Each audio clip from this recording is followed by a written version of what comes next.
Setsuko never says, "Let's set them free." This scene where the fireflies fly inside the net is linked to the opening scene.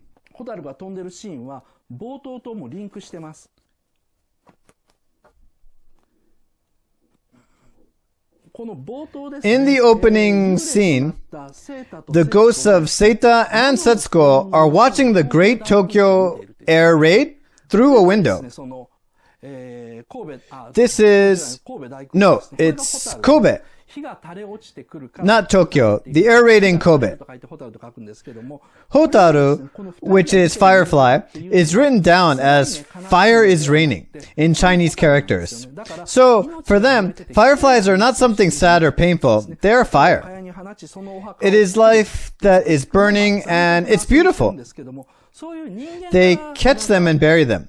So what they're doing is beautiful and yet cruel. Humans see the fire raining down in wars, whereas the fireflies see the human as an absurd being that mistreats them. They are both cruel and yet beautiful.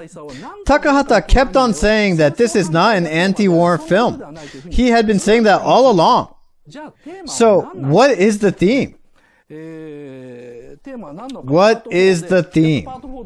Part 4 is the last part of the free part, so bear with me. Takahata says that he doesn't want to make people cry. Nor does he want to make an anti-war film. He even says this in his lecture at the Peace Convention. Some people say, "I saw Grave of the Fireflies, I'm against war." But that's not what he intended. It is wrong to conclude that war is wrong just because you saw something painful and you want to avoid it. He says he knows all too well about the Japanese. Japanese, as well as other races, insist that we need armed forces just because we want to avoid pain. They say, "Let's be normal just like the others in the face of threat." That's us. He says that clearly a number of times. So officially, Takahata says that he didn't try to show the brave and wonderful young children who endured hardship. But the kindness of the young people who didn't have any choice but to die in the midst of war. In this modern world, people are now able to confine themselves to their own safe world. I think people now are able to relate to Seita even more. The young people who feel reluctant to connect with society parallel Seita, who is trying to form a small family with his sister. But they couldn't possibly survive through severing ties with society. That's the tragedy. That's what Takahata says. Let me explain by looking back at the opening. The scene where Seita dies. Someone even leaves a rice ball in front of the dying Seita. When you see this film from Seita's point of view, you feel that everybody around him is so evil and not willing to help. But Takahata shows this good person who leaves a rice ball without seeking any return. And he shows it in the very first scene. He says right from the beginning, you can't blame the war for this. He states it clearly in the beginning so that no one can make any excuse later on. It's not the war or the poverty that kills people's minds. I personally wonder why the spirit of the mother never appears. Because Setsuko always wanted to see her mother. It would be natural for the mother to appear at the end with Seita. And because Seita was desperate to meet his father, the father could have appeared as well, so that they can be together again. There's even a scene where the four take a photo under the cherry blossom. It would be reasonable to have their father and mother join in at the end, if it's about them having no choice but to die. So why just the two of them? I think the answer to this is related to the core theme of this film.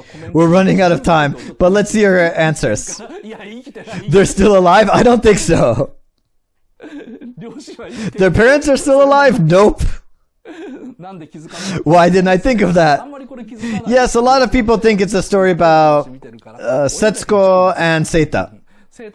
The souls of the parents have already departed. Redemption of Seita, people die alone. It's about confession. The parents were also hikikomori. Because Seita tied Setsuko down? Good point. Well then, it's just my imagination, but here's my own answer to this question. They couldn't go to heaven where their mother was. They couldn't go to hell either. In Dante's Divine Comedy, it's called purgatory.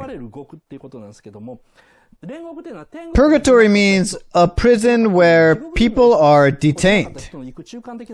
People who can't go either to heaven or to hell end up in purgatory. They are allowed to go to heaven after purifying themselves from their sins through torments. That's how it is defined in Catholicism. People have different views on this. Because Seita is trapped in purgatory, he must face his sister's death even in 1988, when the film was released. Takahata understands his eternal suffering. He understands it, but states that even so, he has to relive it over and over again. It sounds a bit brutal, but he says Seita has no choice. Seita has been facing that pain for such a long time, and he knows that it's painful, but there's no other choice. He depicts Seita as a boy trapped in purgatory right from the beginning.